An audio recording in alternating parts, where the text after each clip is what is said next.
Gospel 341.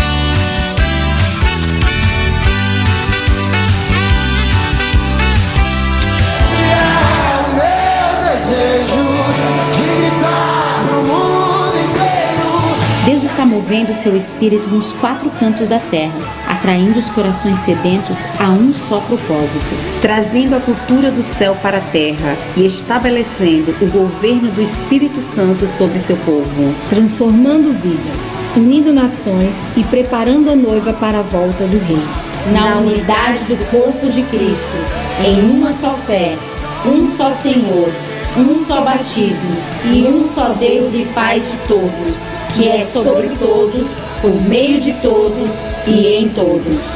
Por isso é que foi dito: desperta, ó tu que dormes, levanta-te dentre os mortos e Cristo resplandecerá sobre ti.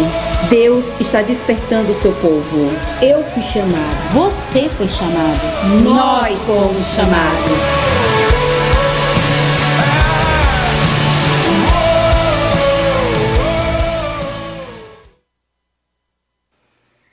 Bom dia! Bom dia, pessoal! Que bom estar aqui mais uma segunda-feira, junto com vocês, na presença do Senhor. E hoje vai ser um dia muito especial, né, Dani? É verdade. Hoje nós vamos começar um tema que é um movimento que Deus faz sobre toda a terra, né? Nós vamos estar falando sobre missões. E nós hoje escolhemos pessoas especiais em lugares estratégicos e especiais. E a gente vai estar falando com essas pessoas, vai estar mostrando um pouco do trabalho dessas pessoas. Então vai ser algo incrível. Eu creio que vai ser um dia de despertamento no seu coração para as nações da terra.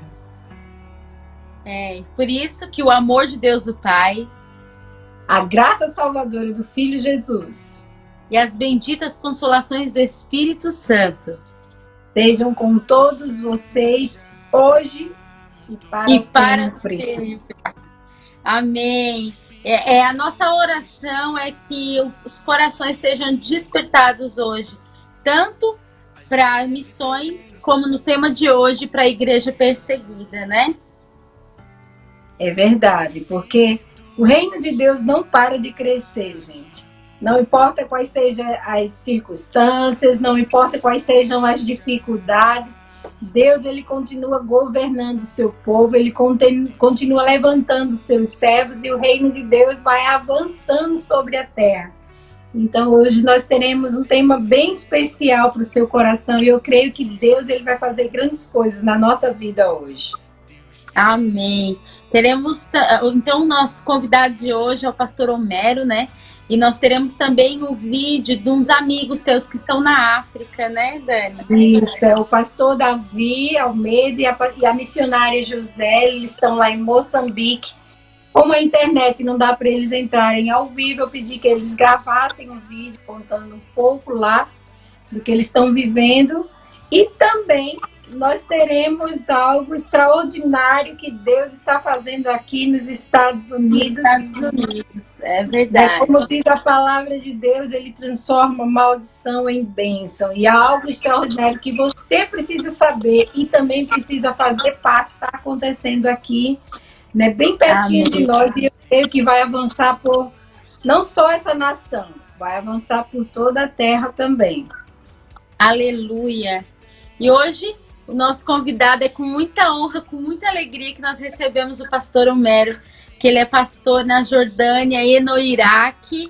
Então, isso me enche o coração de alegria, porque são lugares realmente onde a gente pensa no quê? Muçulmanos, guerra, destruição, mas onde as boas novas do Senhor entram, existe transformação, existe mudança e o reino de Deus se estabelece. Então, é com muita alegria que nós recebemos hoje para a palavra do dia o pastor Homero. Seja bem-vindo. Palavra do dia. A graça e a paz, queridas. É um prazer estar com vocês aqui de novo. Marina, pastora Daniele. Já faz aí praticamente um ano desde quando eu tive a bênção e o prazer de estar com vocês presencialmente. Um dos nossos obreiros, não sei se vocês se lembram, o Phil, um americano que está aqui com a gente, servindo, tempo integral. Ele é de Damascus, aí de Maryland, e eu estava naquele período ministrando em igrejas da região, igrejas americanas, igrejas brasileiras, e aí estou tendo esse privilégio de estar com vocês de novo, viu? É um prazer estar aqui no programa de vocês, o 341, de estar mais uma vez na Rádio Gostei. Fico muito feliz de poder falar dessa vez diretamente do Oriente Médio, né? Da última vez eu estava aí em estúdio com vocês, comendo aí algumas sobremesas que eu me lembro que tinha lá na mesa, nem sei, acho que com a quarentena vocês estão longe aí da comilança, né, do programa, mas é uma bênção poder falar com vocês aqui. Estou sentindo falta de uma de vocês, né, a Marcele, né? A Marcele não está presente hoje, ouviu falar que ela deve estar curtindo aí umas praias lá de Miami, é isso? Tá de férias. Tá de férias, sim. Tá de férias de quarentena dentro de casa ou ela saiu para algum lugar aí? Tá em casa, com a família. É igual a gente aqui, né? A gente estava programado para tirar as nossas férias agora. Teoricamente, hoje, né, dia 15, seria o nosso primeiro dia de férias, né? E aí a gente, com a quarentena, né, que tá todo mundo sofrendo, e aqui a gente vivenciou uma das quarentenas mais fechadas do mundo. Eu vou falar um pouquinho disso para vocês. A gente teve que mudar os nossos planos, né? E a gente não está conseguindo tirar férias agora. A gente espera até o final do ano tirar o nosso período aí de mês aí de descanso. Mas glória a Deus, é igual vocês falaram, muito bendito, Deus tem feito coisas grandiosas aqui. Depois daquele encontro que eu tive com vocês, eu ainda rodei bastante aqui a região. A gente começou projetos novos na Síria, a gente conseguiu oficializar, registrar a nossa igreja e a nossa empresa sem fins lucrativos do Iraque, que a gente tem como projeto lá. Eu vou falar um pouquinho disso também. A gente começou novos projetos aqui na Jordânia. Aliás, a gente está começando a primeira rádio evangélica aqui da Jordânia, uma rádio online. Então, hoje a gente encerrou a reforma do que é o nosso estúdio, e com esse espaço a gente vai começar também aí uma rádio para público de fala portuguesa voltado para missões, uma rádio missionária. Então a gente está com bastante expectativa, com muita coisa acontecendo, apesar, né, das restrições e das quarentenas. Deus não está de quarentena, né? Ele continua a realizar a obra dele. A gente teve muitos frutos aqui no ministério e muita coisa aconteceu aí nesse período, né? Talvez eu possa falar um pouquinho, então, para quem está nos assistindo ou nos escutando agora, que não me conhece, um pouquinho do nosso ministério aqui, né? Assim, vocês que já estão um pouquinho mais a par, né? Algumas de vocês eu sei que recebem os nossos boletins de oração. Depois daquela visita à minha rádio, eu passei a me corresponder com muita gente que acompanha aí o programa de vocês, a Rádio Gostei, e tem sido uma bênção manter contato com o pessoal de Maryland e de vários outros lugares aí dos Estados Unidos e até do Brasil. Então eu fico muito feliz, agradeço a oportunidade de estar com vocês mais uma vez. Para quem não me conhece, eu sou pastor no Brasil, era da Igreja Brasil para Cristo, né? Eu e a minha família, nós dirigimos uma igreja em São Paulo, na Vila Carrão, por um tempo, já trabalhando por muitos anos no Ministério Missionário. A gente trabalhava com missões urbanas no Brasil e a gente foi se formando, eu e a minha esposa, apesar de estarmos atuando nas nossas áreas profissionais, a gente era muito envolvido com a área de missões. A Débora é personal trainer, ela é especializada na área de reabilitação, e eu sou tradutor por formação, meu mestrado é na área de linguística, e a gente sempre trabalhou nas nossas áreas, e eu tive a oportunidade de servir uma organização internacional de missões, mais nessa área inicialmente que era da minha formação, mas Deus foi abrindo portas e a gente começou a ter experiências transculturais. Eu passei a dirigir uma das áreas daquela missão, que é a Missão Portas Abertas, uma grande missão no Brasil. Eu era responsável pela área de expansão da missão, então eu coordenava o programa de voluntariado, coordenava o programa de viagens de curto prazo, entre outras atividades da missão, até que em 2013 eu fiz uma visita levando um grupo de voluntários para a Jordânia, e eu e a minha esposa, a gente ficou muito tocado com a causa dos refugiados, e se já éramos envolvidos com a igreja perseguida, que é a temática que gira em torno do que a gente vai falar hoje aqui, eu passei assim, a me apaixonar especialmente por essa parte da igreja que sofre aqui no mundo árabe. Então a gente decidiu começar a orar, separamos ali um tempo de uns 2 meses de jejum e oração, e ao término daquele período a gente tinha convicção de que era o tempo de Deus para a gente deixar tudo para trás, mas começar uma nova história aqui no Oriente Médio. A gente não imaginava o que o Senhor ia fazer, mas a gente está completando agora 6 anos de Jordânia nesse mês de junho, e para a glória de Deus muita coisa aconteceu, muitos frutos, muitas bênçãos, muitos testemunhos, e eu vou compartilhar alguns deles hoje aqui com vocês. Então, eu, como era pastor no Brasil, fui recebido aqui na Jordânia pela Convenção Batista Jordaniana, apesar de ser pentecostal no Brasil, aqui fui recebido pelos batistas. Então isso mostra como no reino de Deus não existem placas, né? Nós somos uma só igreja, a Igreja de Cristo Jesus, e no final, no céu, nós vamos ser essa linda família que a gente já experimenta aqui, apesar das diferentes linhas teológicas e denominações, nós somos esse corpo de Jesus, essa família de Cristo. E aqui, para mim, a nossa experiência hoje servindo numa igreja batista tem sido muito especial, e eu fui designado uma igreja para que eu pudesse pastorear, e aí a gente chegou a uma igreja que tinha sido fundada há quase 18 anos atrás por um refugiado iraquiano, um pastor que veio do Iraque, começou essa igreja aqui, e aí a gente chegou, a igreja tinha por volta de uns 60 membros, mas a gente chegou no ápice da crise de refugiados, e a gente começou várias ações usando a nossa igreja como referência, para que então a gente pudesse alcançar a comunidade que fazia parte dos povos não alcançados, os muçulmanos, alcançá-los para Cristo, mas ao mesmo tempo servir esses nossos irmãos que fugiram do Iraque, da Síria ou de outros lugares aqui ao redor por causa da perseguição. Então a gente começou a usar a nossa igreja como base para isso, e a igreja deu um salto, a gente começou a crescer e a gente viu Deus fazer grandes milagres. Hoje a gente tem cultos todos os dias na igreja, nós temos por volta de 450 membros, a gente tem várias etnias representadas, então a gente faz cultos étnicos, de quinta-feira é o culto dos iraquianos, de sexta-feira dos egípcios, a gente tem um culto de sábado e de quarta-feira para os jordanianos, mais num perfil de jovens e adolescentes, e para estudos bíblicos e grupos pequenos, e aí domingo de manhã a gente faz uma reunião só para crianças, e a gente pede para as crianças não virem nos outros cultos, porque o nosso templo é muito pequeno, cabe ali umas 120 pessoas, então a gente tem uma programação só para elas no domingo de manhã, e aí o culto do domingo à noite é um culto internacional, mas em árabe. Então a gente tem gente de, às vezes, 15, 20 nacionalidades no culto, a maioria, muitos são árabes, né? Iraquianos, jordanianos, egípcios, sírios, sudaneses, gente, às vezes, da Tunísia, gente que vem de vários lugares aqui da região. E a gente tem um culto de segunda-feira, que eu estou hoje, entre aspas, vou colocar assim, abdicando para estar aqui com vocês, mas com o maior prazer, que é o nosso culto internacional, que aí é um culto em inglês, né, e ele geralmente a gente tem alguns árabes nesse culto, mas ele é voltado para a comunidade de expatriados. Então a gente tem americanos, colombianos, a gente tem brasileiros, a gente tem de várias nacionalidades, peruanos, e gente que vem se reunir nesse culto internacional de segunda-feira. Então a igreja cresceu como igreja por causa do trabalho que a gente fazia, e o trabalho começou justamente com o coração de servir a igreja perseguida. Então, quando eu cheguei aqui, aliás, no dia 10 de junho de 2014, então a gente está falando aí praticamente 6 anos atrás, hoje é dia 15, né? Então o Estado Islâmico começou a invadir os vilarejos cristãos no norte do Iraque. Né? Não sei se vocês se lembram, isso saiu na mídia, né?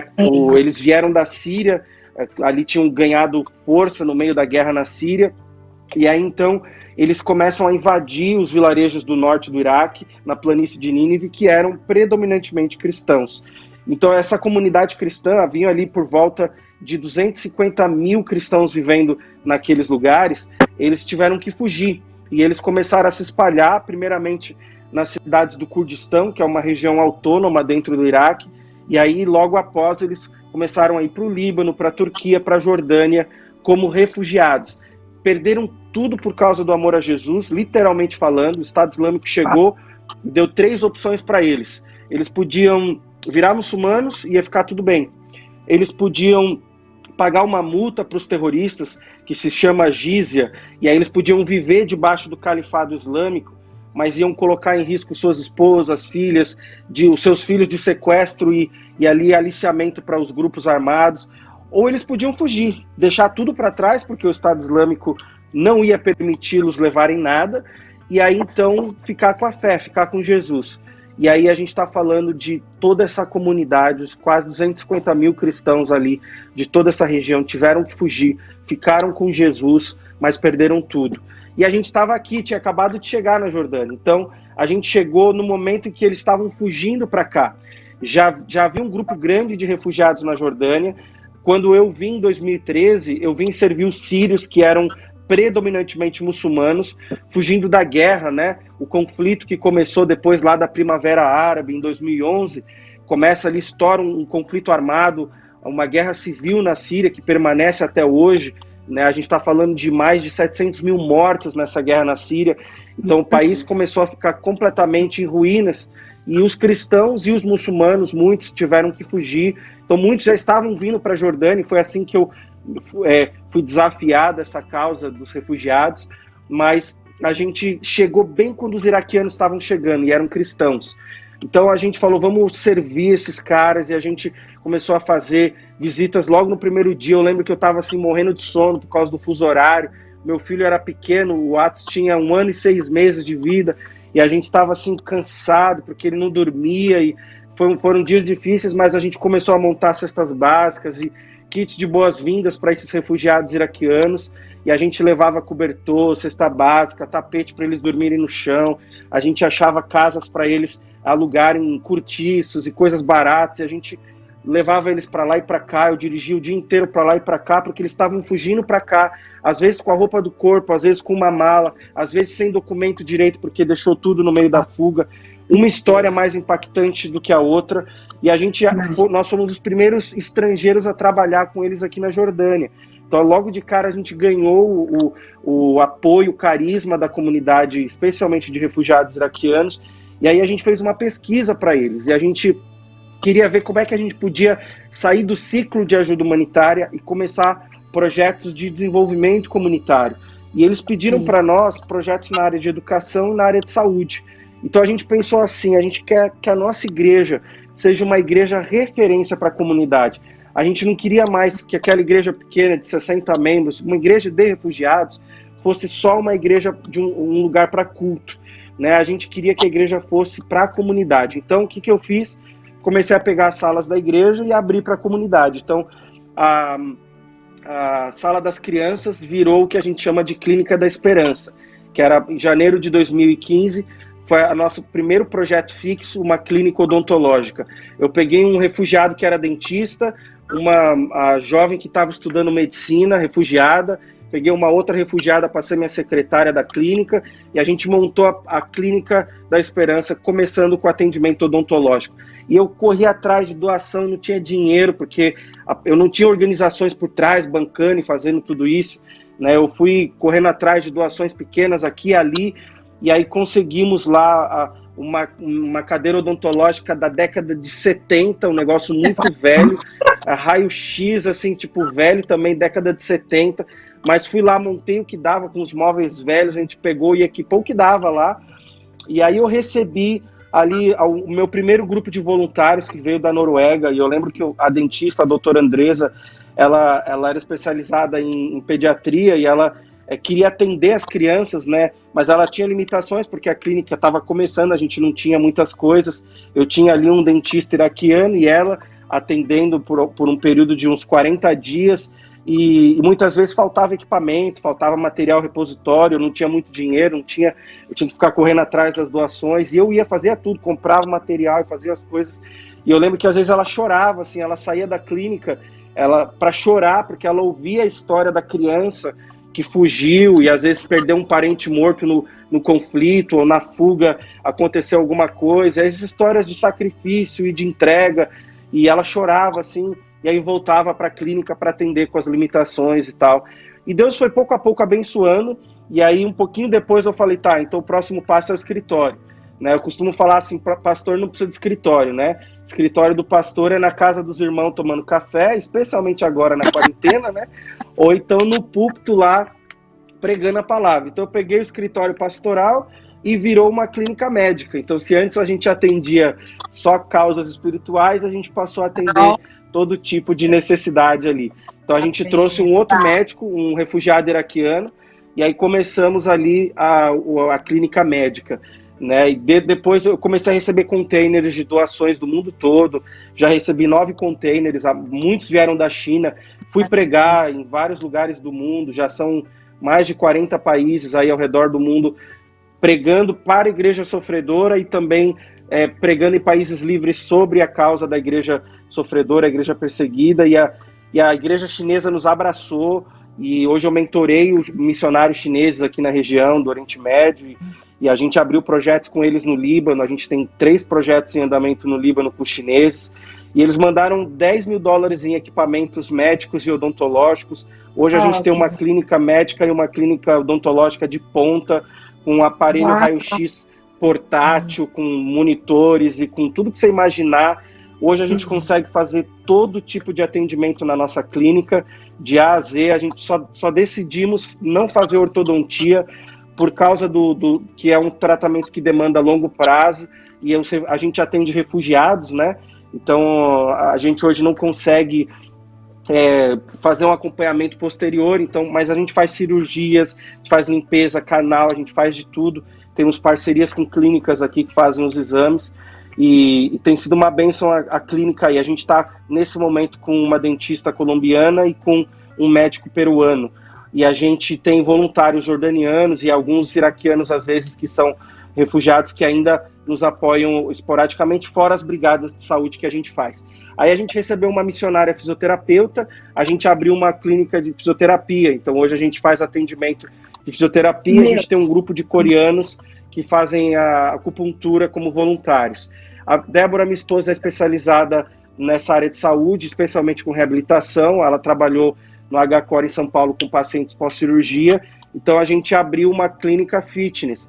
Então o médico faz o encaminhamento de pacientes com cardiopatias, hipertensão, diabetes, e aí a gente, obesidade e risco, e a gente faz atendimento personalizado para esses quadros aí relacionados a essas áreas de necessidade de saúde.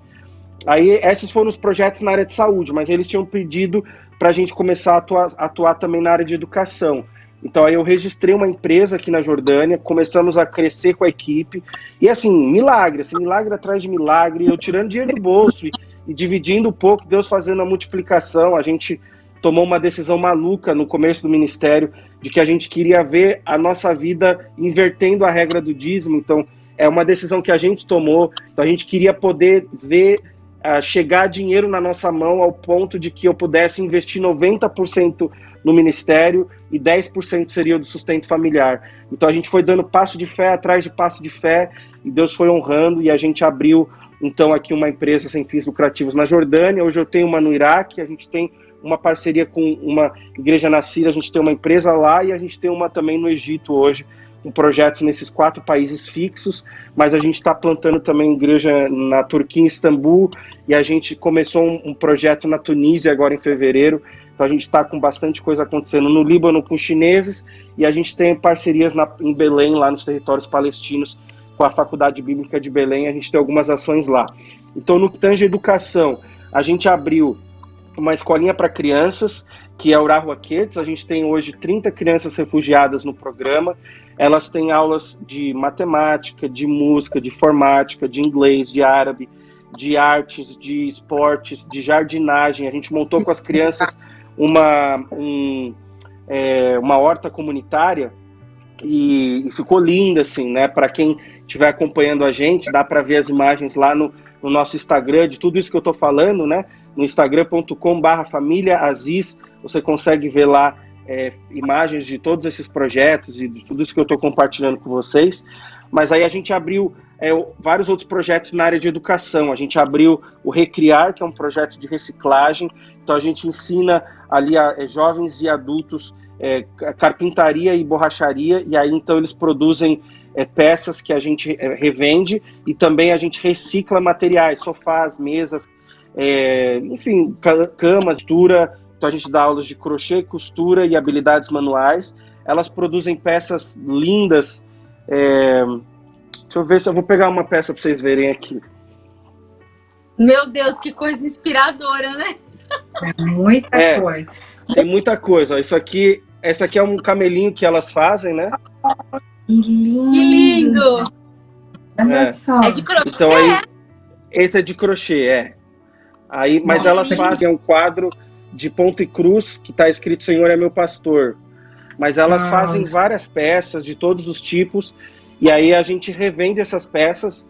Elas estão à venda no site da maisnomundo.org, loja.maisnomundo.org, dá para comprar essas peças, toque dessas peças e revende para nós. Então, se alguém aí nos Estados Unidos quiser comprar, é só mandar mensagem para mim nas redes sociais e aí eu faço os contatos aí para quem quiser adquirir essas peças das mulheres. Todas mulheres que participam são ou muçulmanas convertidas ou são mulheres refugiadas iraquianas que estão nesse projeto, aprendem essas habilidades e aí tudo é revendido e os produtos e os serviços, porque elas fazem comida, elas fazem, como eu falei, maquiagem. A minha esposa, por exemplo, só faz o escolinha de futebol também lá no Egito, que é o projeto fixo que eu mencionei, lá em Mina. Então a gente tem 2 unidades da escola e até a quarentena, né, a gente estava previsto para em março agora abrir a escolinha de futebol na Síria, mas eu tenho o projeto que eu falei lá, a Clínica da Esperança, eu levei uma unidade da Clínica da Esperança para a Síria. Então a gente tem hoje lá em Damasco a clínica odontológica. E a gente tem também lá um centro comunitário com cursos profissionalizantes.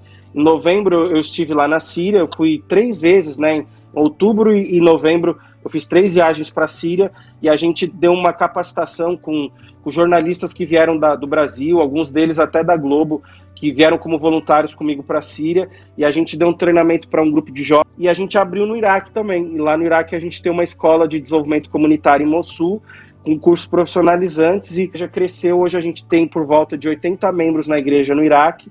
A gente está com a Igreja Iraque para Cristo, que é a primeira igreja evangélica na planície de Nínive. Então a gente plantou a primeira igreja evangélica em toda aquela região, e agora eles voltaram para lá. Aqui a gente ainda tem outros projetos, temos o trabalho de visitação e ajuda humanitária, então a gente foi cadastrando as famílias. Hoje eu atendo por volta de 20 mil pessoas, então a gente tem 5 mil famílias cadastradas no programa, e a gente investe por volta de $14 mil por mês entre a manutenção dos projetos e tudo que a gente faz. A gente distribui ainda doações para essas famílias, cestas básicas. A gente está recebendo agora mais um container daqui a algumas semanas, vindo da Austrália. Então a gente distribui todo tipo de doações. Agora, assim que abriu aqui a quarentena, a gente fez uma distribuição de roupas para a comunidade de refugiados e cristãos iraquianos. Mas hoje a gente atende vastamente também os refugiados sírios, né? Boa parte desses 20 mil cadastros aí que a gente tem, são de refugiados sírios, em sua maioria muçulmanos. Então a gente tem tido muitas oportunidades para alcançar essa comunidade. Para a glória de Deus, são 130 batismos nesses 6 anos que eu estou aqui. E a gente tem, como eu falei, a igreja cresceu, deu um salto aí de 60 membros para por volta de 450. E a gente está muito feliz assim com tudo que Deus está fazendo aqui, e a gente recebe voluntários para tudo isso, né? Vocês viram ali a foto da Ana Paula Valadão, quando ela estava aqui com a gente gente recebe até por volta de 80 voluntários por vez, mas a Ana Paula trouxe uma equipe aqui de 150 voluntários. A gente fez 2 dias de atividade com a comunidade de refugiados, mas a gente já recebeu várias outras pessoas aqui, dentre alguns nomes ilustres aí do meio evangélico brasileiro, mas a gente já recebeu mais de 2 mil voluntários vindo de vários lugares do mundo. Acho que só de brasileiro já passaram de 1.000. Então eu espero vê-las, né, aqui, alguma de vocês 3 aqui algum dia. Amém! Espero mesmo, vindo servir no Projeto das Mulheres, vindo participar da nossa rádio aqui para a comunidade árabe, a gente gravar um programa aí para as mulheres. Aqui vai ser a nossa primeira voluntária depois da quarentena, e no segundo semestre a gente tem um grupo vindo da Flórida, da Primeira Batista da Flórida, o pastor Bill Mitchell, que é o pastor de missões, está trazendo um grupo de lá. A gente vai receber um grupo também da igreja aqui, e poucas mortes, menos de 10 mortes, graças a Deus por isso, mas o governo, para controlar o país, porque o país não tem estrutura vocês entenderem, o país tem 3 mil leitos de UTI apenas, para uma população de 9 milhões e meio de habitantes. Se a gente tivesse tido picos, né, a estrutura rapidamente teria entrado em colapso, e você tem que pensar que o refugiado, ele não tem acesso aos sistemas lugares que estão aqui, eles não teriam condições alguma de acessarem esse sistema público, então seria algo muito difícil para vocês, porque justamente as pessoas não podiam estar na rua, e nesse período de pico, coincidiu de ser o nosso culto de Páscoa, né? O governo me deu permissão em alguns momentos para estar na rua, da quarentena mais difícil. A gente teve permissão em alguns dias, mas coincidiu que nesse dia do Domingo de Ramos, mais especificamente, eu não tinha permissão, e eu moro na base, assim, aqui é a montanha, né? Então eu moro na parte baixa da montanha, e a igreja fica... Não, eu fui de carro até a igreja, teoricamente eu não podia dirigir, então acabei cometendo esse erro, mas na volta, quando eu estava saindo com aquela roupa de padre, né, na verdade, aqui no Oriente Médio, isso é tiro de medo, assim, né, mas depois a gente se acostuma, né, mas assim, eu gravei, tá lá no Instagram, você vê lá nos stories lá, é assim, assustador mesmo, em alguns momentos é assustador. E aí é lógico que a quarentena para nós, os aeroportos ainda estão fechados, as fronteiras se fecharam. Conclusão, eu não consigo pastorear a minha igreja no Iraque, só à distância, né? O que para nós é algo, assim, muito difícil. Eu não vejo a hora das fronteiras se abrirem para que eu possa voltar para a Síria, para o Iraque, para o Egito, onde a gente tem os nossos projetos fixos, né? Então, eu oro aí para que esse tempo chegue e que a gente possa voltar a servir a nossa comunidade lá, né? Mas é isso, assim, eu sei que eu falei bastante, queria abrir aí, que missionário gosta de falar e pastor gosta de falar, e eu sou os dois, então a história é o que não falta. Eu estou muito impressionada. Impactada, porque como pode, um ano aconteceu tanta coisa maravilhosa, e aí a gente vê o poder de Deus, né? Porque não tem dificuldade para Deus. Vai acontecer, né? Eu até falei, para minha esposa, assim, não, acho que Deus está falando que a gente vai ter que se mudar para o Iraque, né? Só que o Estado Islâmico estava sendo derrotado naquele momento. Eu já tinha tido experiências de estar próximo aos terroristas. A Record fez uma reportagem, tá no nosso canal do YouTube, vocês podem encontrar lá, fala, o brasileiro que se arrisca socorrendo refugiados na zona de guerra. E eu já tinha cheguei a estar 800 metros perto dos terroristas. Então eu já tinha tido várias experiências. Então eu falei, amor, acho que Deus quer que a gente vá morar lá, no meio desse contexto. Ela, não, eu acho que Deus está falando para você ficar indo e voltando, né? Mas para a gente ficar na Jordânia, né? Aí eu falei, talvez seja isso, né? E realmente foi, porque foi eu chegar da viagem, um refugiado iraquiano chegou para mim e ele falou assim, olha, pastor, o vilarejo de Bartala, que é a periferia do Estado Islâmico, ele falou assim, a região foi liberada, né, muitas casas estavam destruídas, mas a minha casa está de pé. E eu e a minha esposa, a gente orou e a gente tem convicção no coração de que essa casa, que é o único bem que a gente tem, não nos pertence. Essa casa pertence ao Senhor. E Deus, ele, assim, tocou no nosso coração, e se você, pastor, quiser começar uma igreja na nossa casa, eu vou entregar as chaves da casa para você. Foi eu voltar da viagem, eu recebi essa... E eu me lembro assim, eu falei, Deus, né, eu quero fazer um culto aqui, né, isso foi em agosto de 2017, eu quero fazer um culto, mas a casa tinha umas rachaduras, porque a coalizão bombardeou a casa do lado. Então tem fotos aí lá no Instagram, o pessoal descer lá, acha lá as fotos. Então você vê a casa do lado toda explodida, e aí a casa que eu tinha ganhado. E assim, imunda, o Estado Islâmico usou a casa toda suja, eles saquearam tudo e tal, e os móveis quebrados, e aí eu falei assim para minha esposa, vamos organizar o máximo que der, limpar. A gente limpou, era vidro por todo lado, porque com a bomba que explodiu do lado, os vidros das janelas todas quebraram, né? Então, eu falei, não vamos, a gente fecha lá e vamos chamar o pessoal. Tinham 35 famílias voltado para o vilarejo.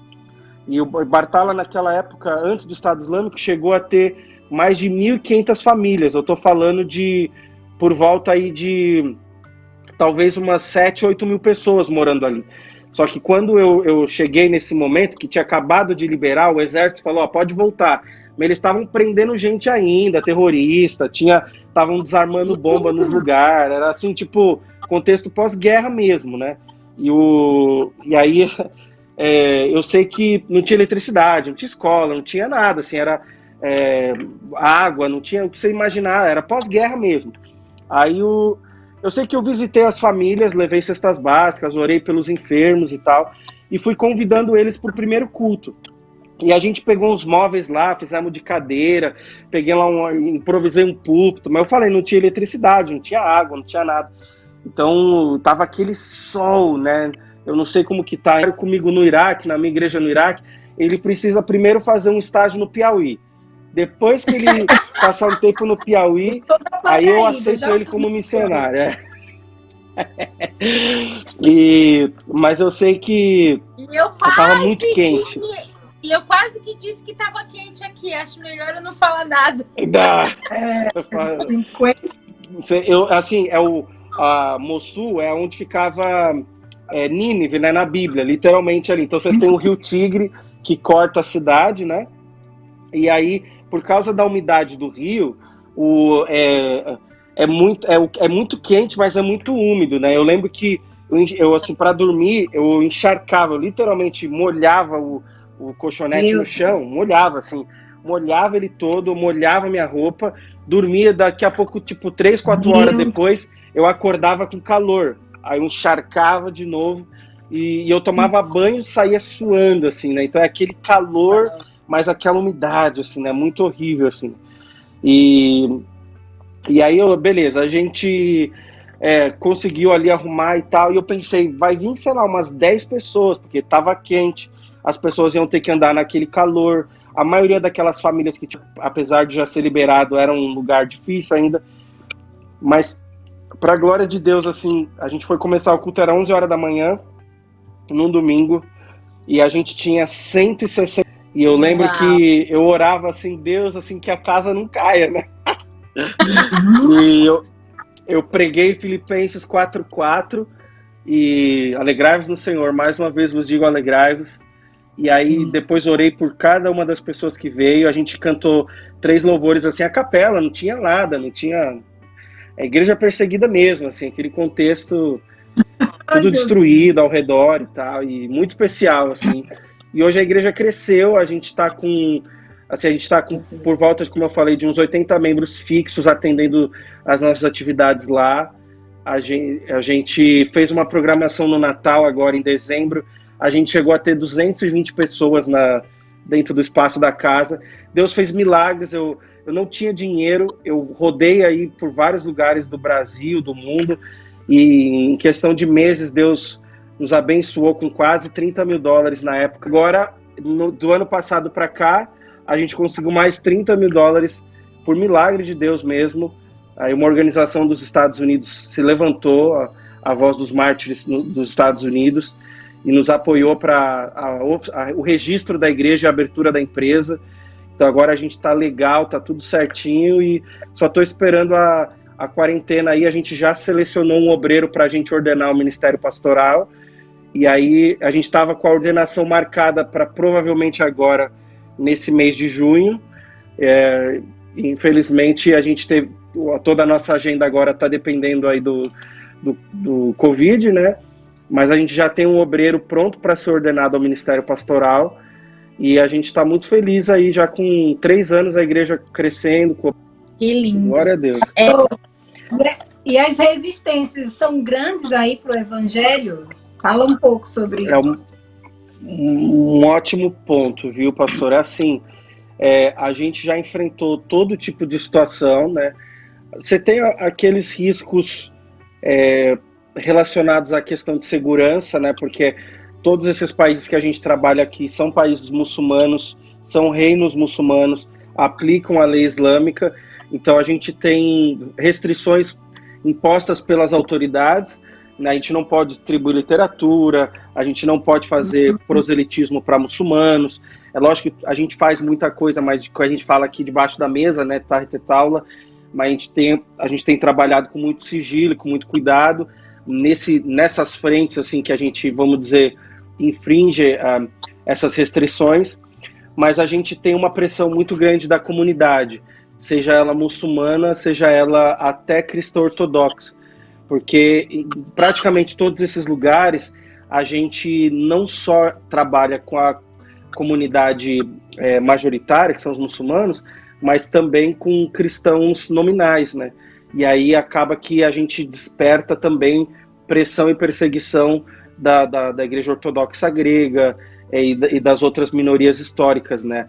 Então, no Iraque, a gente sofre uma pressão da Igreja Assíria, apesar da gente servir muitos cristãos que são assírios, e a comunidade cristã nos respeitar, a Igreja, de uma forma como entidade, né, como organização, acaba por nos perseguir.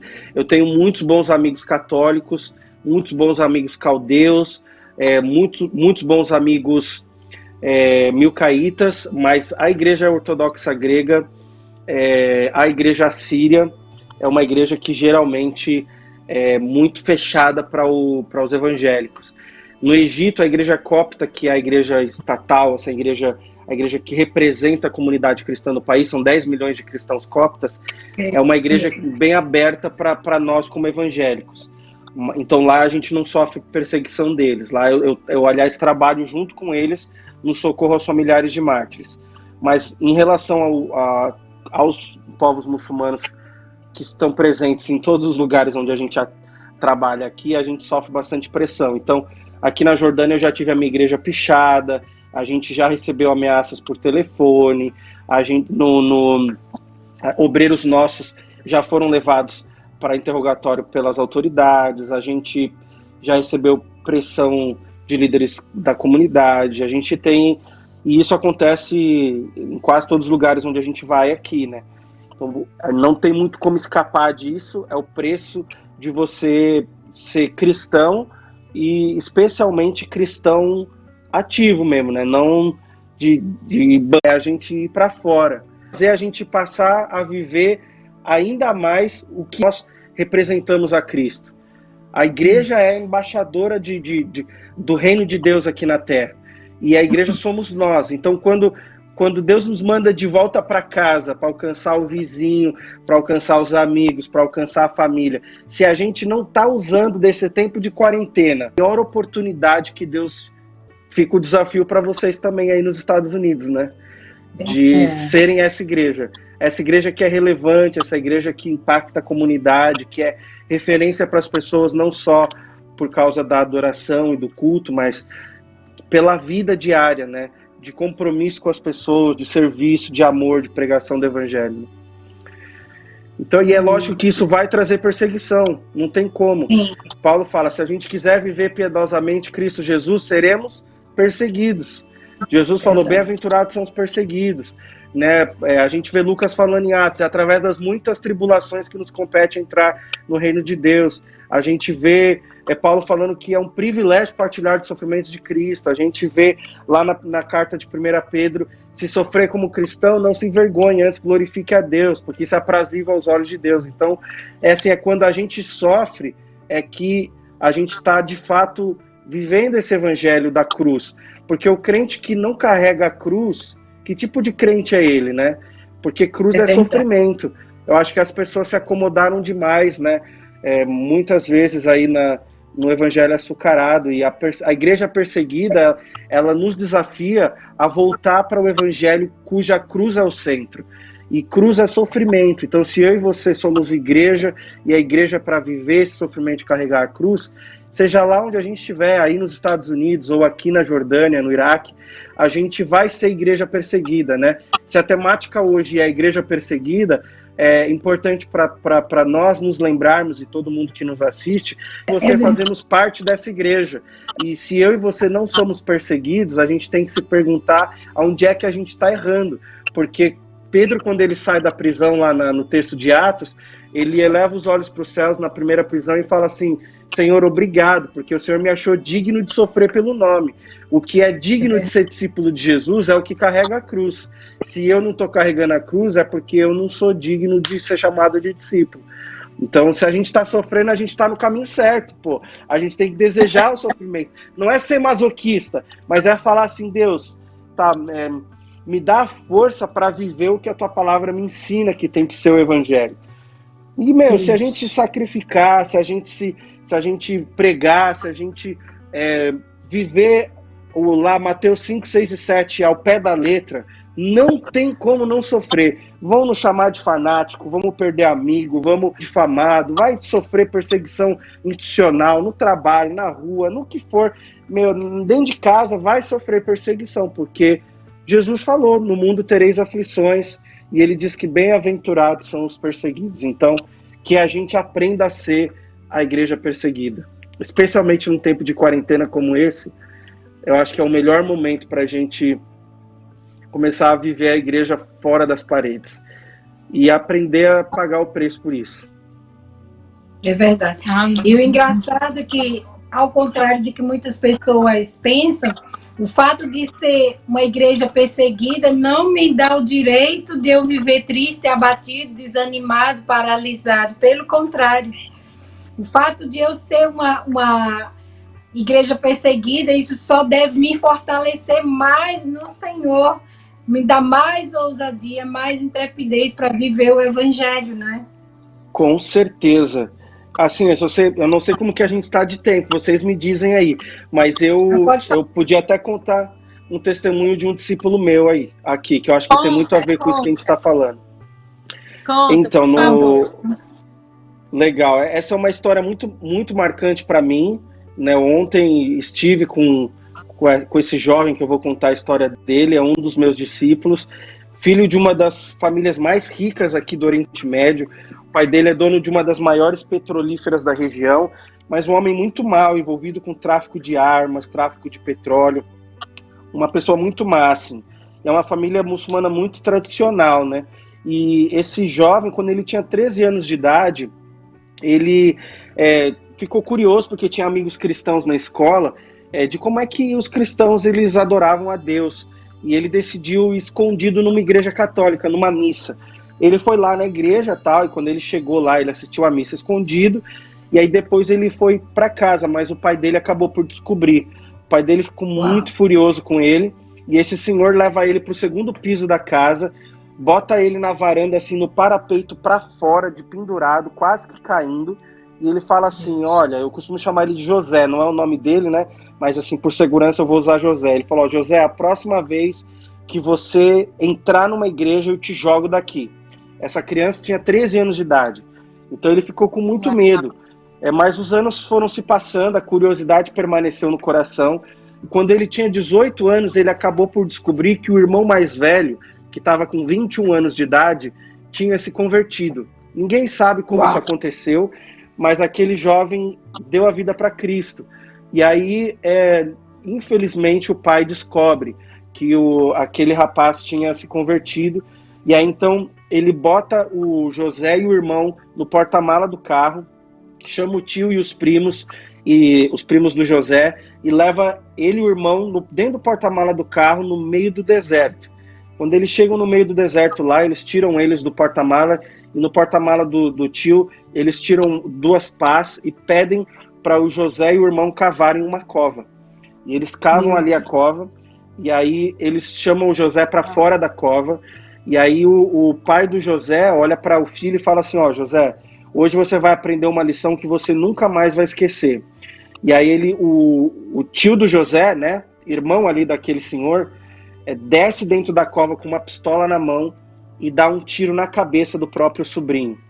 E mata aquele rapaz só porque ele tinha entregue a vida para Jesus. O pai do José, uma pessoa tão ruim e tão influente e poderosa, para vocês entenderem, ele consegue apagar o nome do filho da história.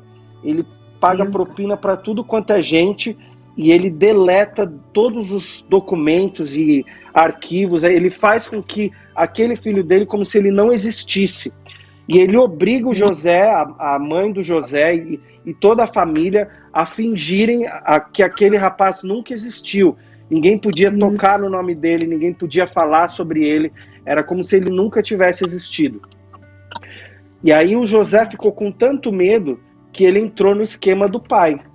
E aí, por 10 anos, ele se envolveu com dinheiro, com tráfico de pessoas e de petróleo, de armas, prostituição. O que você imaginar, esse rapaz estava envolvido. Era uma vida de gangue, vida de gangster mesmo. Assim, é uma família muçulmana, mas tipo mafiosa mesmo.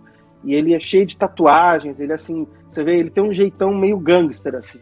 E esse jovem, pra vocês terem ideia, quando eu o conheci, ele tinha um Land Rover, um Porsche e um cartão de crédito desses ilimitado, e segundo o que ele conta, 5 milhões de dólares na conta que ele tinha aqui.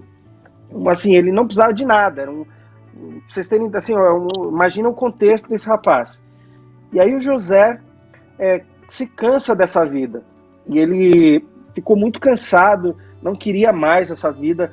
Ele se lembra do irmão, se lembra do que ele conhecia um pouco do cristianismo, e um dia ele fica curioso lá, quando ele tenta ver um aplicativo de emprego, ele queria fazer alguma coisa diferente, acha lá uma oportunidade de emprego numa seguradora, e aí ele vai lá fazer a entrevista, ele não precisava, dinheiro para ele não era o problema, né? E ele falou para mim que uma vez aqui ele foi num shopping, numa tarde de shopping, gastou quase... Esse jovem, então, vai lá fazer a entrevista e coincide de que a pessoa que fez a entrevista dele era a esposa de um dos meus obreiros.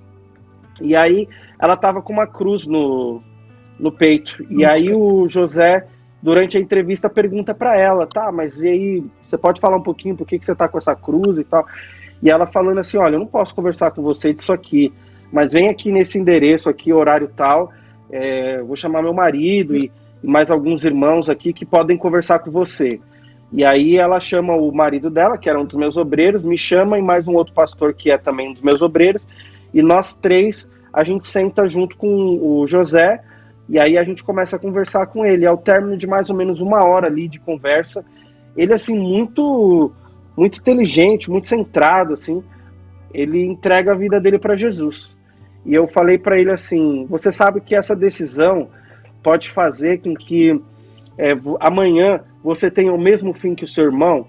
Aí a resposta dele foi assim, tá, mas aonde que tá o meu irmão? Aí eu falei, olha, se o seu irmão realmente tinha Jesus no coração, o seu irmão tá no céu com Jesus agora.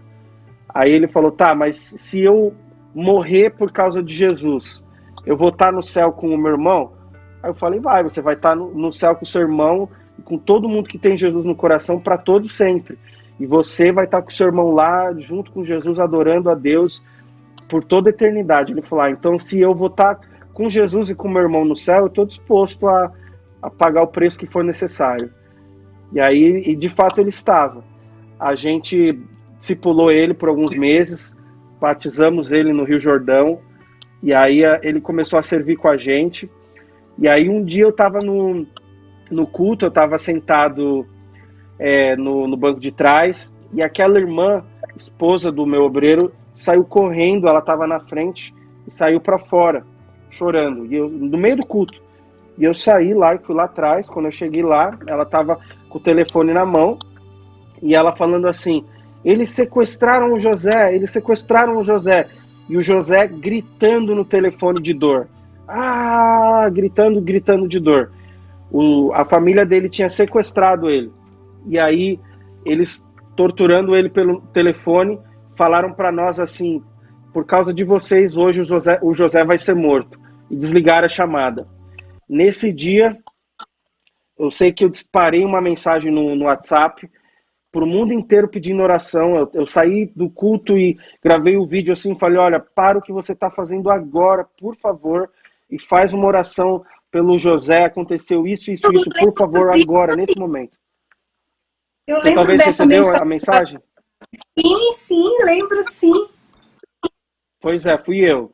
Aí eu recebi 1.400 respostas no WhatsApp de gente do mundo inteiro, de tudo quanto é país, nacionalidade, gente orando pelo José, 1.400 respostas. E eu, por 3 dias, eu fiquei pensando assim, eu vou pela primeira vez ver um discípulo meu ser assassinado. A gente não sabia o que tinha acontecido com ele. se ele estava vivo, se ele estava morto, se a gente jamais ia ouvir falar dele outra vez. E eu, assim, desesperado, a gente jejuando, buscando a Deus e clamando, a igreja ao redor do mundo orando, sendo torturado incessantemente, 24 horas por dia, tortura psicológica, tortura física. Eles agrediam ele, não deixavam ele ir no banheiro, não deixavam ele comer, ele ficou sem comida, sem água. E aí, naqueles 3 dias, naquele lugar, toda vez que ele começava a ficar cansado de dormir, eles batiam nele para ele não dormir. E 3 dias sendo torturado. Eles cortaram a cabeça dele com gilete, rasparam a cabeça dele e faziam cortes sem nenhuma razão aparente, libertaram o José, e até hoje ele permanece sem ter sido sequestrado de novo, sem nenhuma perturbação assim da família. Um milagre mesmo aconteceu. E a gente foi pegá-lo, e aí ele estava ensanguentado, ferido, cheio de roxos, todo machucado, assustado, e a gente levou ele para tomar um banho, e ele, a gente, para comer alguma coisa, ele descansou algumas horas, dormiu num lugar seguro, e aí então eu levei ele para tomar café. E aí estava eu, o meu obreiro que é pastor jordaniano, e mais 2 pastores que estavam comigo, um pastor americano e um pastor sul-africano, que a gente levou para encorajar ali o José. E a gente sentou ali, aí o pastor jordaniano foi o primeiro a falar, ele deu uma palavra muito bonita para o José quietinho, só olhando para nós. E aí os outros 2 pastores choravam de soluçar, ouvindo o pastor Felipe dando a palavra de encorajamento, porque era realmente assim muito bonita, assim. E a gente estava ali diante de um herói, né? Então aquela comoção, assim.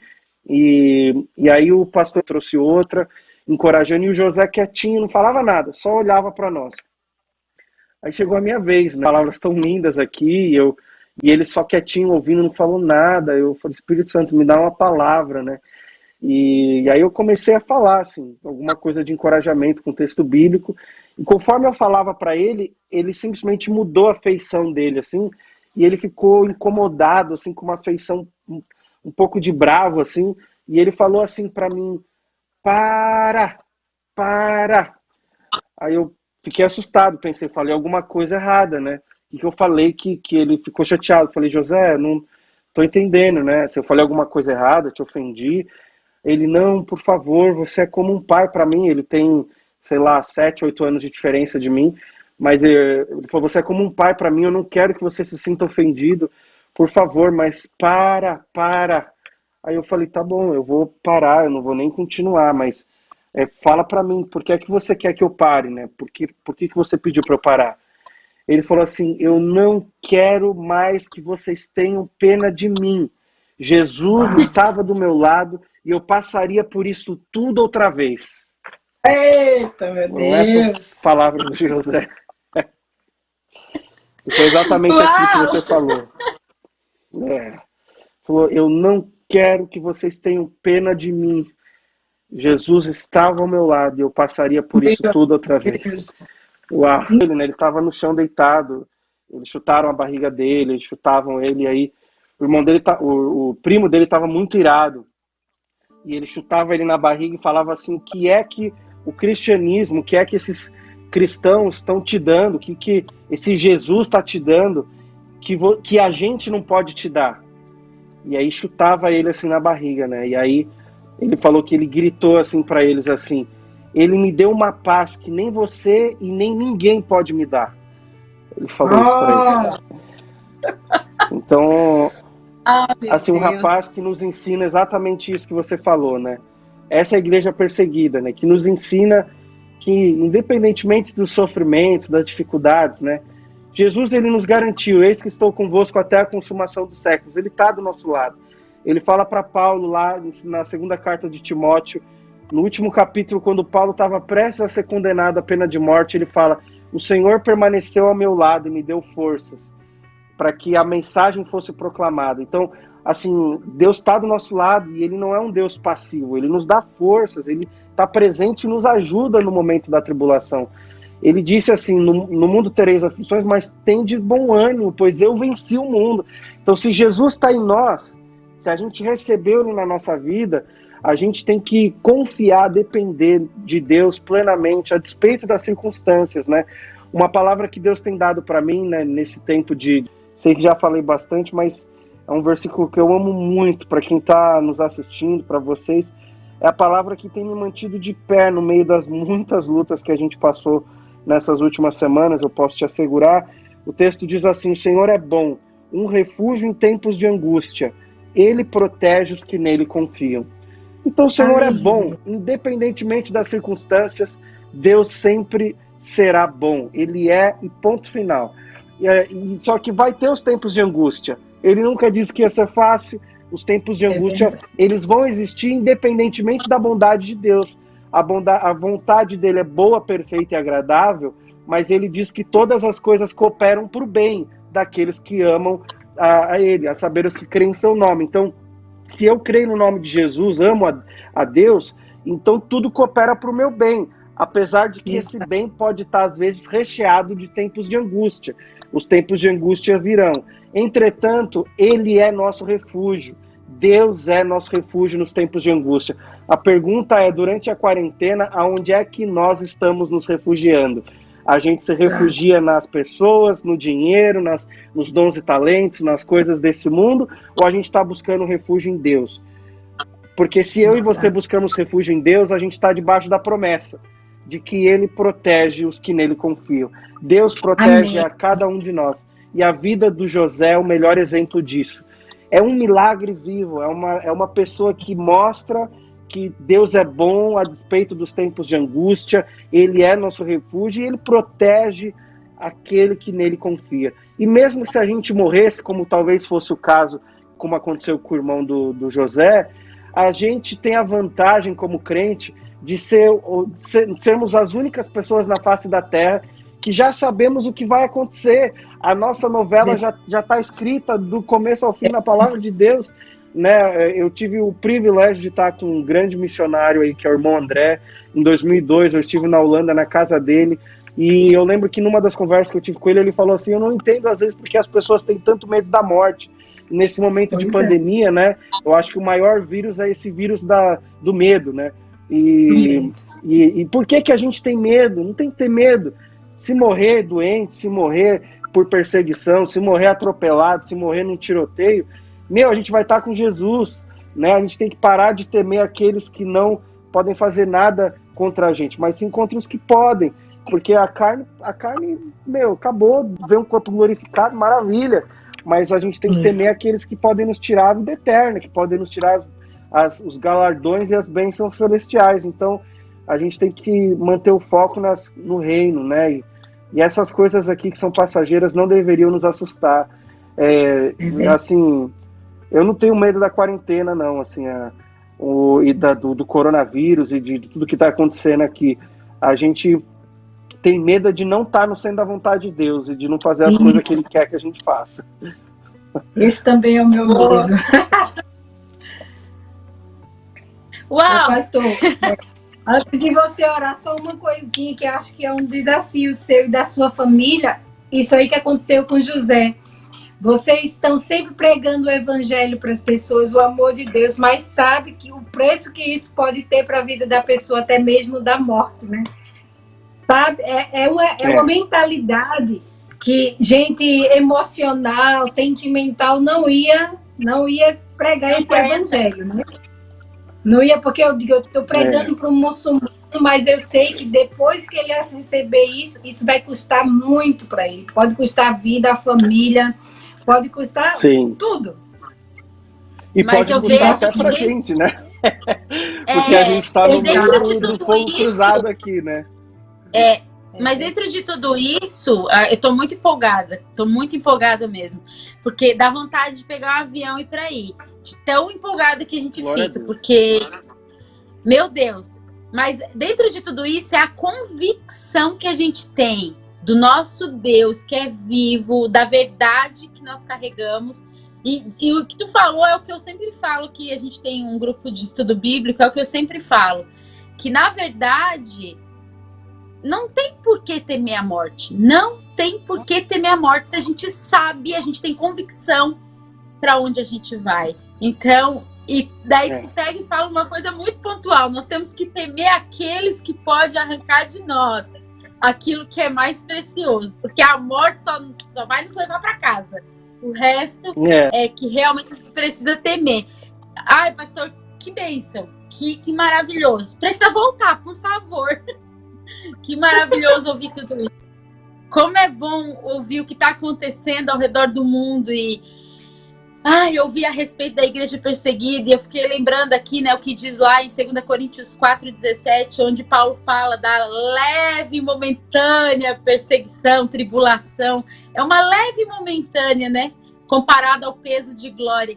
Então, meu Deus, que inspirador isso, que manhã maravilhosa, gloriosa. Muito obrigada por compartilhar tudo e muito, muito obrigada pelo teu coração, da tua família, de se dispor e dizer sim ao Senhor, de sair do seu lugar, digamos assim, um lugar de conforto, né, do Brasil e ir para um lugar onde tudo pode acontecer, a gente não sabe, nós estamos nas mãos do Senhor, mas como tu bem disse, é um mundo onde nós teremos aflições, teremos angústias e muito obrigada por se dispor a isso. Nós glorificamos o nome do Senhor pela sua vida, da sua família e de todos os voluntários que estão aí trabalhando em favor da igreja perseguida. Muito obrigada mesmo.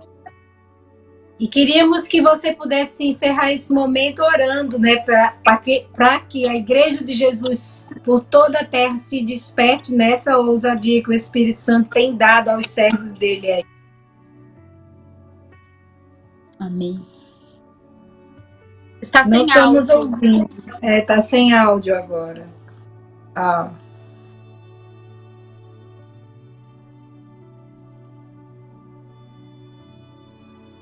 Não estamos ouvindo ainda.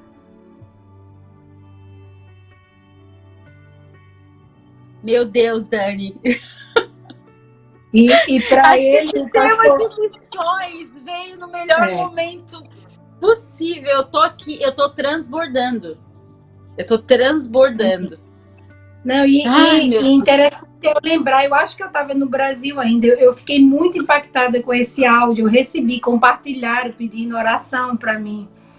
E eu recebi, engraçado que eu orei por esses dias e eu ficava pensando, meu Deus, será que ele vai escapar? Eu orava, mas eu mesmo não conseguia achar saída, porque eu sei como é lá. Quando ele mandou o áudio dizendo que ele tinha sido livre, eu queria tanto saber como, porque eu, na verdade, não sabia que tinha sido a receber aqui agora, né? O mais louco é a gente receber aqui agora a história completa de tudo. Meu porque eu Deus, saber como que ele foi livre, porque ele só disse que foi livre. Mas também eu sabia que tinha sido a família, sabia que tinha sido terroristas. Uau, era mais forte do que eu pensava. É mais forte. E comparado às nossas perseguições, né? Isso sim é leve, momentâneo, perseguição, tribulação, aflição, seja lá do que nós quisermos chamar. Porque comparado a esse tipo de coisa e as pessoas terem tanta convicção, né, Dani?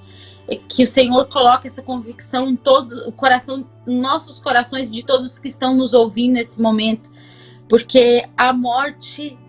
O que é a morte? Se não voltar para aquele que nós estamos esperando.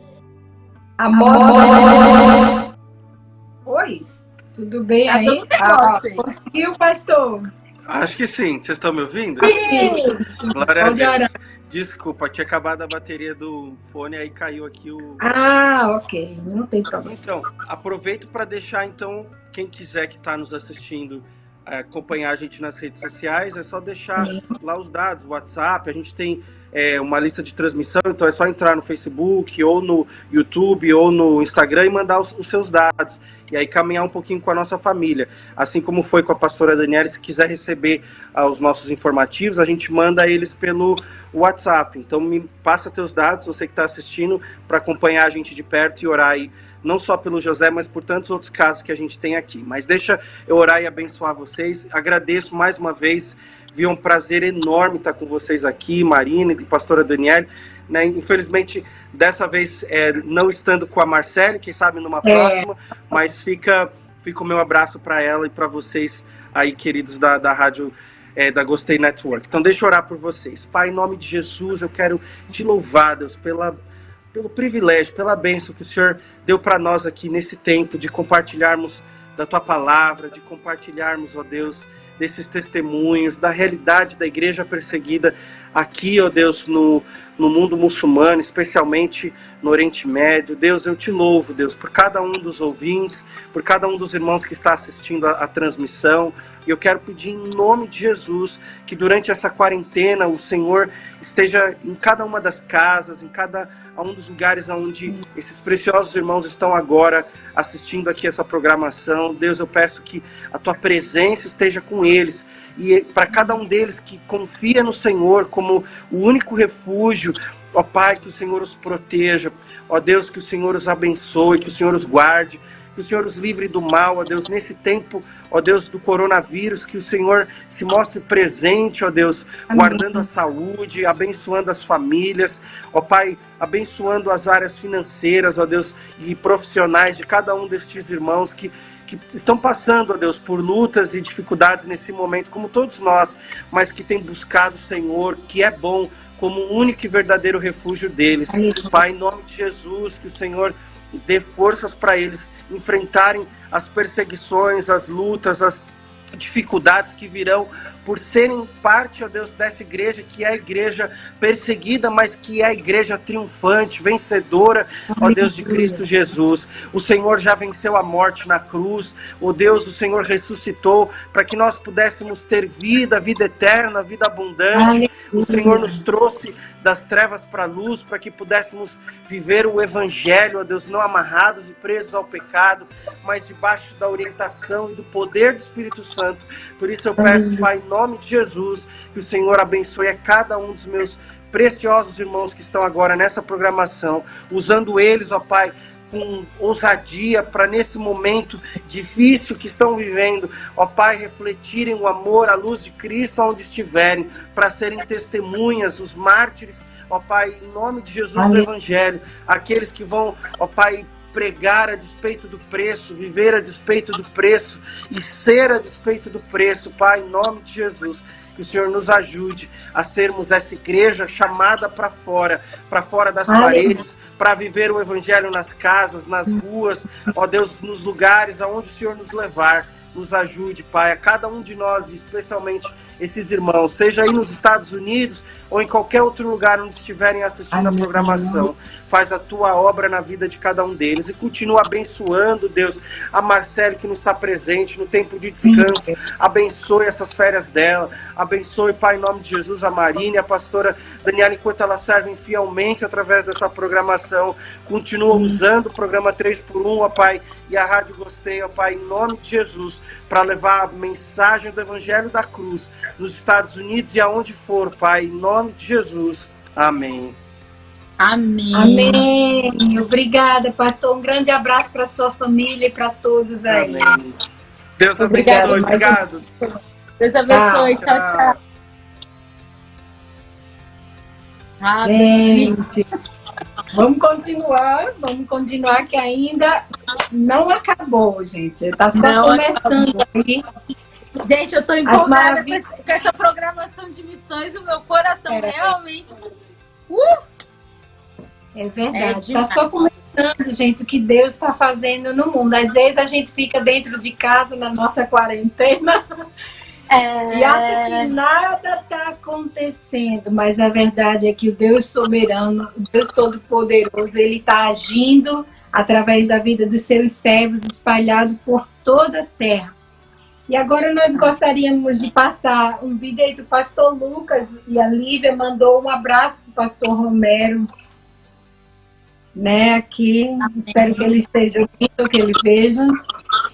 E eu quero passar o vídeo agora, nós queremos passar sobre o pastor Davi, meu amigão, e minha amiga, a missionária Josélia, lá na África, que também foram levantados por Deus para esse tempo. Tá pronto, Jonas, o vídeo? Pode soltar.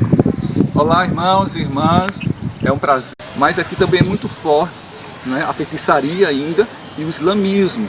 Então, nós percebemos muitas das vezes que as pessoas aqui são presas ainda a esse tipo de religião e de seitas. Então, nós queremos, né, pedir aos irmãos que sejam levantados para a nossa necessidade maior, que a nossa missionária vai falar agora qual é. Olá, pastora Dani, saudades. A nossa necessidade maior é de oração. Então, que vocês estejam orando, né, por nós. Eu peço que ore pela nossa vida, a nossa vida física, espiritual, emocional, que nós precisamos muito no campo missionário.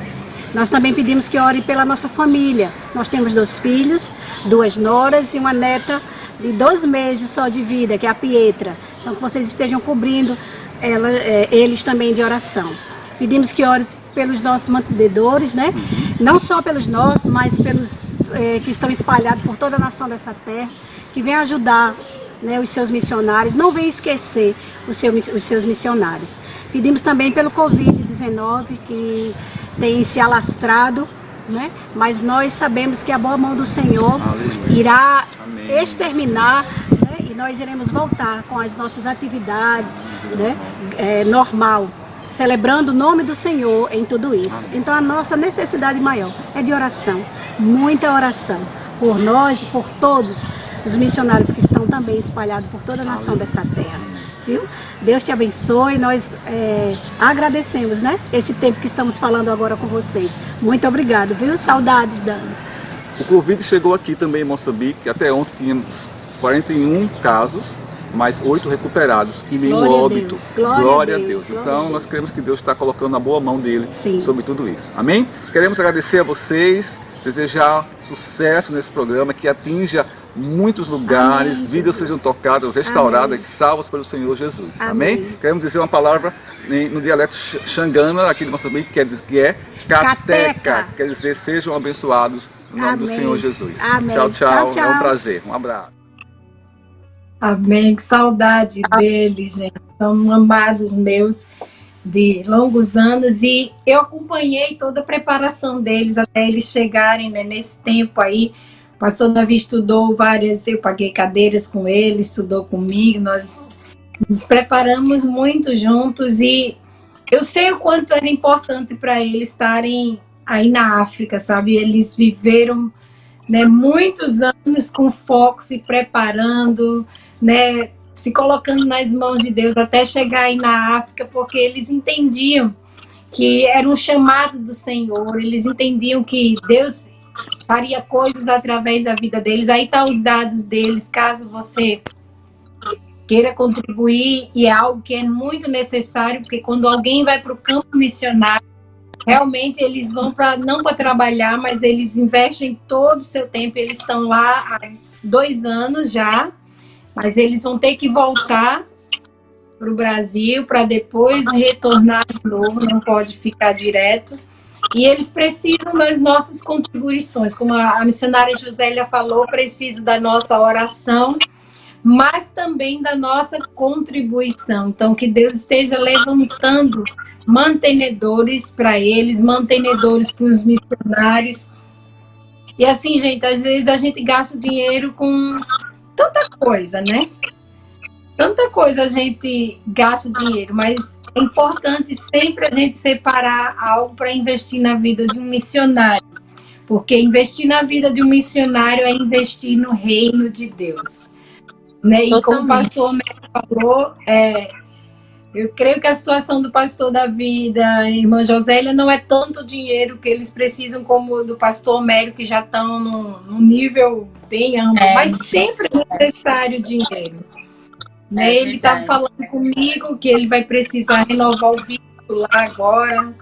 Então, eles não têm de onde tirar, é a provisão mesmo de Deus. Então, Deus pode levantar nós como provedores, né, para que a obra de Deus ela continue se expandindo na terra. E é uma coisa que eu quero pedir a você, sempre que você estiver fazendo as suas orações diárias, coloque os missionários em oração.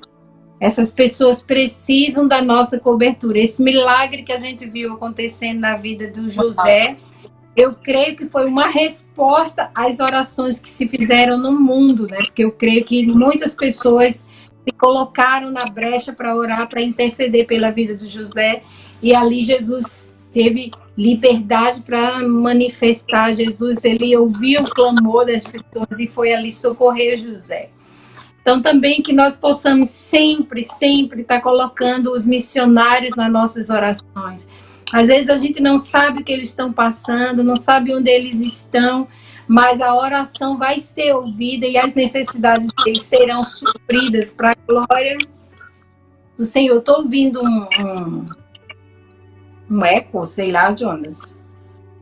Tá tudo bem aí? Então, acho que tá. Isso aí é o pastor Davi e a missionária Marina. Eu queria que tu fizesse uma oração agora por todos os missionários que estão espalhados no campo nesse momento. E depois a gente vai continuar ainda falando sobre o que Deus tem feito nesses dias aqui nos Estados Unidos, nessa área, né? Um grande mover de missões. Eu Pode tô orar, realmente, extasiada. tô realmente muito impressionada com tudo, assim.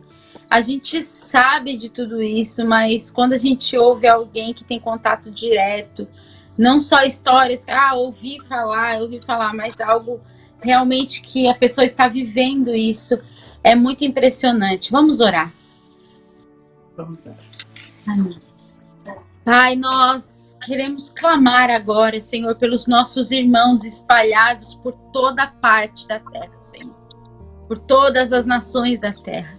Nossos irmãos missionários, Senhor, que estão, Senhor amado, renunciando à própria vida, Senhor. Sacrificando a própria vida em prol de outros, em prol do Teu Evangelho, Senhor. Deus, nós queremos abençoar os nossos irmãos, Senhor. Nós queremos declarar essa paz que José falou, Senhor. Uma paz que ele não encontrou em lugar nenhum além de ser em Ti, Senhor. Essa paz, Deus amado, possa permear os corações dos nossos irmãos, Senhor. E a convicção de que tudo que eles estão fazendo vai valer a pena, Senhor. Fortalece, Senhor, os nossos irmãos. Que os olhos deles possam Te ver, Senhor, em todo tempo, Senhor. Em todo lugar, em todas as coisas, Senhor. Em nome de Jesus Cristo, Pai, nós queremos declarar a provisão do céu sobre a vida dos missionários. Pai, a provisão do céu, Senhor, na área espiritual, física e financeira, Senhor. Pai, porque nós sabemos, Deus, que muitos missionários vivem, Senhor, em situação financeira precária, Senhor, mas estão lá, cumprindo o seu chamado e o seu propósito. Por isso nós abençoamos os nossos irmãos, aqueles que estão, Senhor, talvez neste momento presos, Senhor, em cadeias físicas, Senhor, por causa do Teu nome, Senhor. Deus, enche-os nesse momento do Teu amor, da Tua graça, misericórdia e paz. A alegria da salvação, a alegria de estar participando contigo das tuas dores, dos teus sofrimentos, Senhor. Em nome de Jesus Cristo, Pai, nós queremos abençoar os nossos irmãos que estão espalhados por toda a terra. Revela-te a eles de uma forma ainda mais profunda, Senhor. Dê ainda mais clareza de cada passo, para onde ir, o que fazer, Senhor. Nós te agradecemos por esses irmãos, Senhor, que estão fazendo coisas extraordinárias em toda parte do mundo, Senhor. Obrigada pela vida deles, cobre eles, a família deles, tudo que tem nome deles e o sobrenome, Senhor. Que esteja selado com o Teu sangue, Pai, e guardado debaixo das Tuas asas, Deus. Nós abençoamos os nossos irmãos e declaramos toda sorte de bênçãos das regiões celestiais sobre a vida deles. Em nome do Senhor Jesus. Amém, Senhor. Amém. Ai, eu me emociono. Eu me emociono mesmo porque nós fazemos missões, né? Nós somos missionários nos Estados Unidos. Nós já temos essa convicção. Mas é um nível diferente de missão quando tu vai para um lugar onde tu pode ser perseguido não só pela tua crença, mas de morte mesmo, né? Quando nós falamos de morte. Que a gente tem que ter essa convicção de que a morte, na verdade, não importa.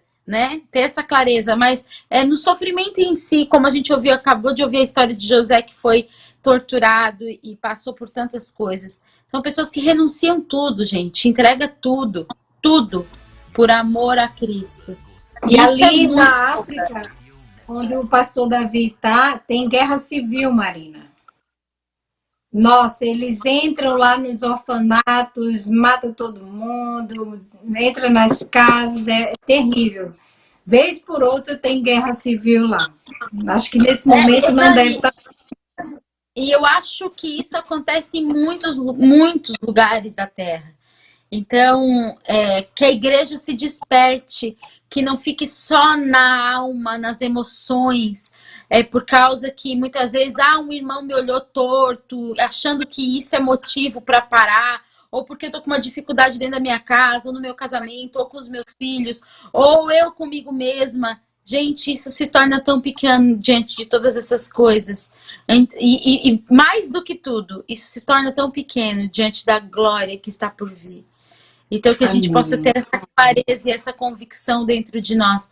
Eu fui muito inspirada nessa manhã, mas nós ainda temos um vídeo que mostra o quanto Deus está fazendo coisas grandiosas aqui também nos Estados Unidos. O Josh, nosso amigo americano, mandou esse vídeo e eu fiquei tão feliz por ele tá compartilhando sem parar. Então, se você quer ver boas notícias, segue o Joshua Joshua do que mesmo? Joshua Lindquist. Que ele está postando sem parar as coisas que estão acontecendo em Minnesota, em Minneapolis, justamente onde aconteceu todo aquele horror lá com George Floyd. E justamente no memorial de George Floyd está acontecendo algo memorável da parte do Senhor. Vamos ver o vídeo? Sempre no meio do caos, Deus pode agir para trazer o Espírito Santo dele para fazer coisas maravilhosas. Lembra da situação, agora há pouco, com a morte daquele senhor negro George Floyd, em Minneapolis? Quero mostrar para vocês como é que ficou a cidade depois de uma revolta, depois de um protesto público. Dá uma olhada aí nas imagens.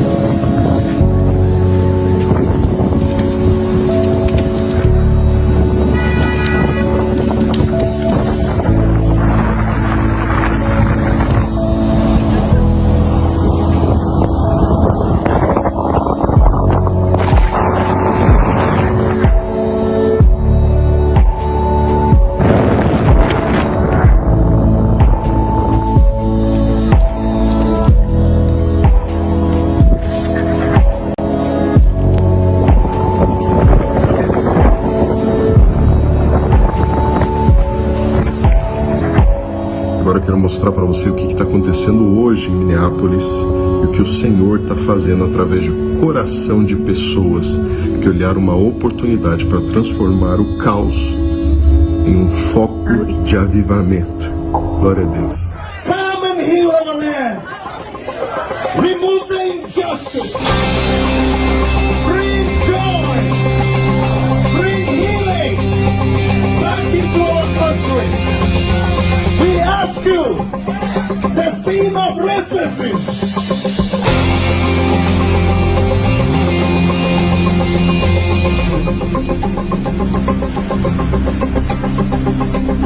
Sinta o tremor dos montes, ouça o ecoar do mar, quando o povo se levanta pra adorar Cristo Senhor.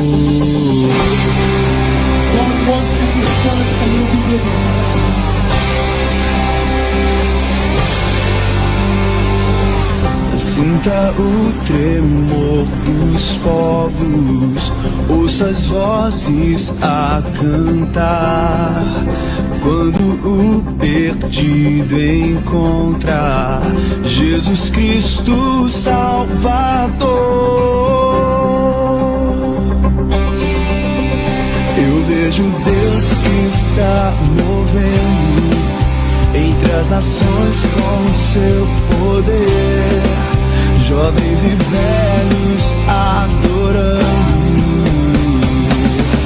E os céus então se abriram pra Jesus Cristo, o Rei que vem.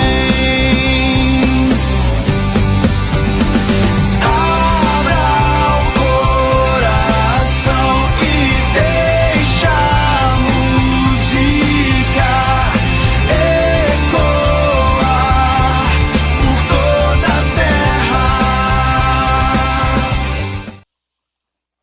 Amém. Amém. Acabei de botar aqui no Face a página do Joshua no Facebook, para você ver que isso é só uma palhinha de tudo que Deus está fazendo. Gente, foi incrível. Né, Dani? Foi. Foi engraçado que a gente perguntou, Josh, tu quer estar na rádio para falar sobre ele?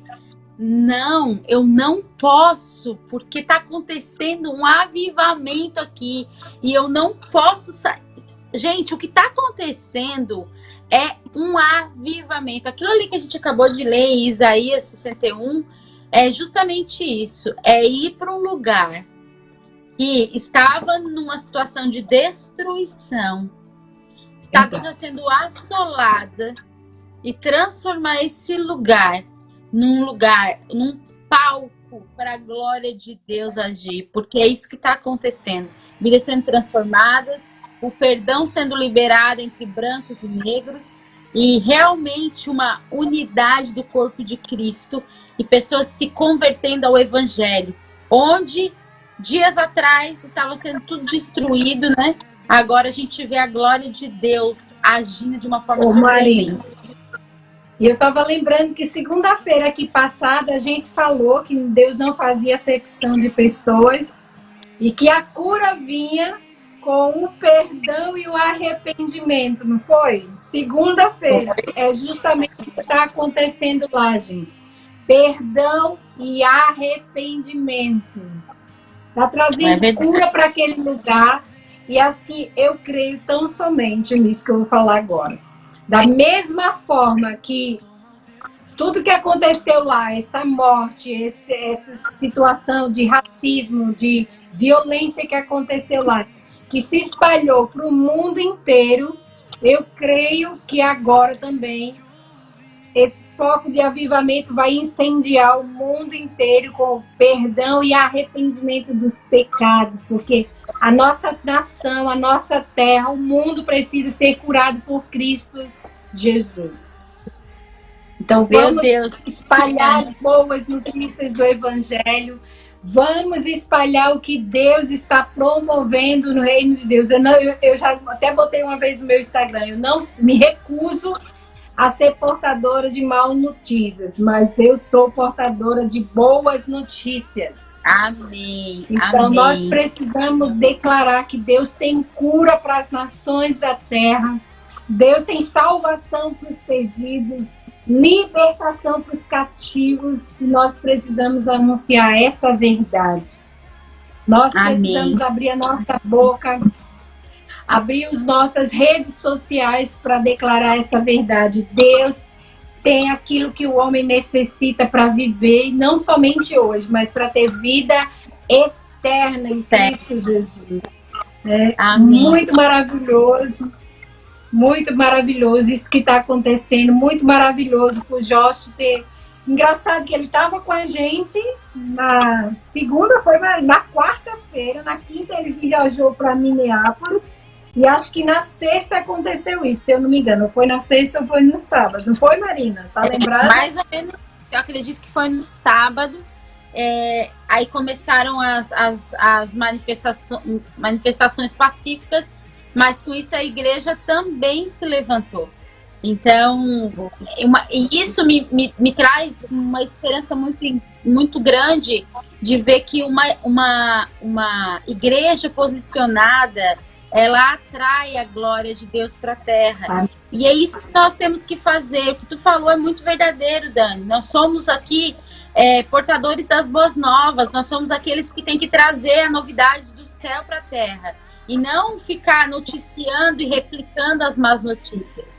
Olha tudo que a gente ouviu aqui do pastor Romero, da quantidade de coisas incríveis que estão acontecendo. Ele podia estar falando de bomba, ele podia estar falando de terrorismo, ele podia estar falando de tantas coisas, né?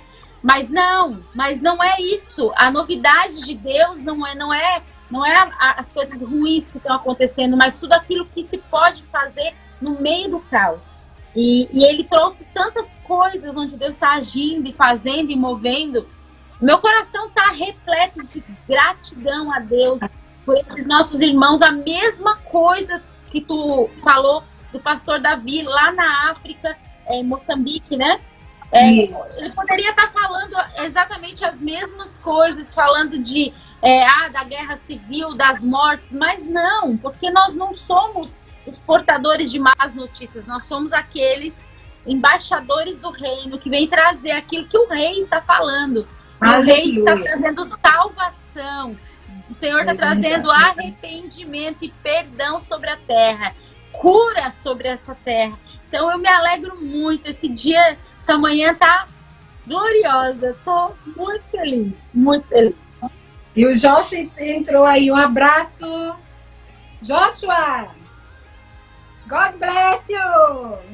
Joshua! We love you! Então, gente, vamos continuar, deixar fluir. Uma coisa também interessante que eu quero frisar aqui, que o pastor Homero falou, da primeira pregação que ele teve após a quarentena, né? Que ele disse